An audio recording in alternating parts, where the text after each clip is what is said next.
watching Consider This with me, Melisa, Idris and Sharaad Kuttan. Let's continue our conversation with Cheryl Fernando from Global School Leaders. Now, Cheryl, we've spoken about teachers and how they've responded to COVID-19. You painted a very inspiring and optimistic picture of teachers adapting to the changes. I want to talk a little bit about the role of school leaders and principals and how they've been responding to this. How should we be thinking about empowering school leaders and principals to, I guess, curate or to customize the response of teaching and learning in their respective schools? Yeah, so I guess in this crisis, we can look at the school leader as the chief, the person who is supposed to be in charge of information and being inspiring to the teachers. And for us, it's very important for the school leaders to set an example. So if the school leader is not on board with technology, it's very difficult for him or her to encourage their teachers to do the same. So we always encourage our school leaders to be the first ones to show the teachers examples on how to use technology to have their meetings online. We even had a school leader who had their Majlis Persaraan, who had the retirement ceremony online for one of the teachers. So we are seeing so many innovative ways, but it's always the leader who has to start. If the leader is not on board, it's very difficult for the teachers, or the teachers will do it in pockets, but to get everyone on board, the school leader has to be the one driving it. And I think herein lies the very important question of the ministry giving empowerment to school leaders to be able to do this on their own, to be able to decide for themselves what is best for their schools, because not all schools are the same. Some schools, the school leaders are just working on community issues. They are helping families get basic needs, and they're helping their students get basic food supplies. But in some schools, they are more advanced. So the school leader must be able to have that empowerment to decide what is best for their school and how best what they deem fit in this time of crisis. Cheryl, the difference that you see, is it mapped onto other kind of demographic issues or social issues? I mean, are we looking at urban schools or cities, schools in cities and suburbs doing much better than rural schools? I mean, do we know if there are regional differences where, you know, the more affluent parts of the country are racing ahead while those that are economic less so are not? Do we have any sense of how that is panning out?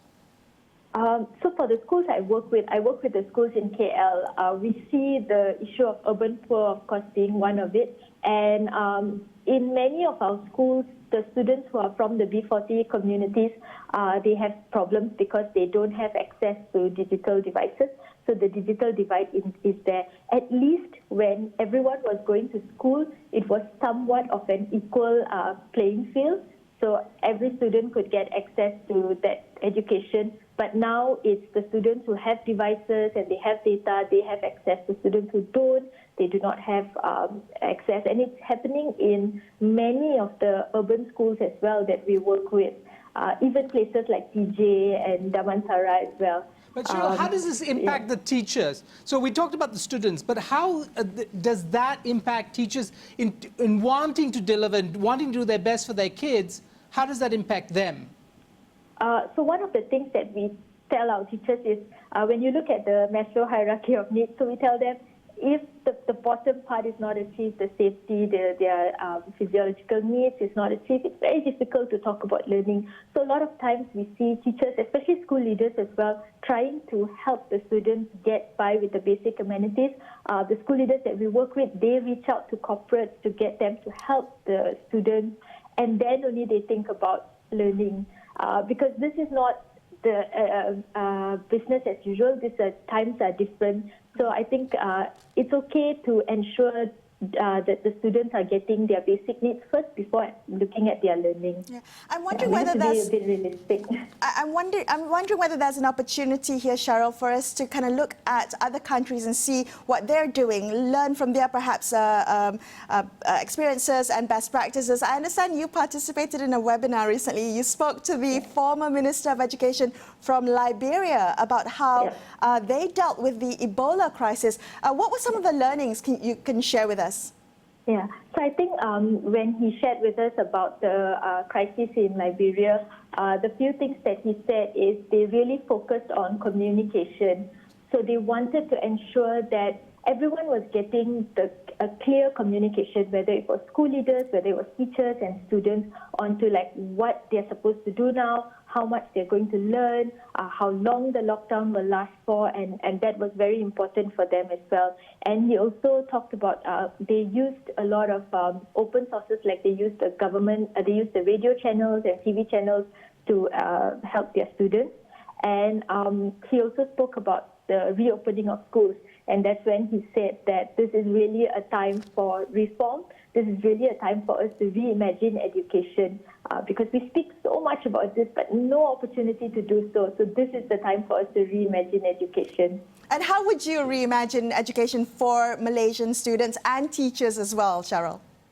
So I think, firstly, for it to be more student-centered rather than teacher-centered. Right now, the traditional, before COVID, the traditional classroom is still very teacher-centered. And that's why we find a lot of our students struggling with higher order thinking, and they're struggling to answer questions when they go for job interviews. But if the classroom is more student-centered, we can focus it more on students. We can focus on higher order thinking for our students to make learning more meaningful for them, rather than just based on exams and studying to get A's. So learning has to be very meaningful, and it has to be student-centered. Yes, Cheryl, can I just ask for a clarification? When you say it's teacher-centered now, you mean the teacher is the one that's giving the information as opposed to student-centered, where the teacher enables or facilitates the children studying. Is that what you mean? Yes. Yes. Okay. And I also want to get you to clarify. So you said that the former Minister of Education, Liberia, focused a lot on communication. Are we focused a lot on communication, and the communication between which kind of parties? So right now, a lot of our teachers, they get the information from the Ministry of Education. So I think while the ministry is doing a good job communicating, it's a bit piecemeal here and there.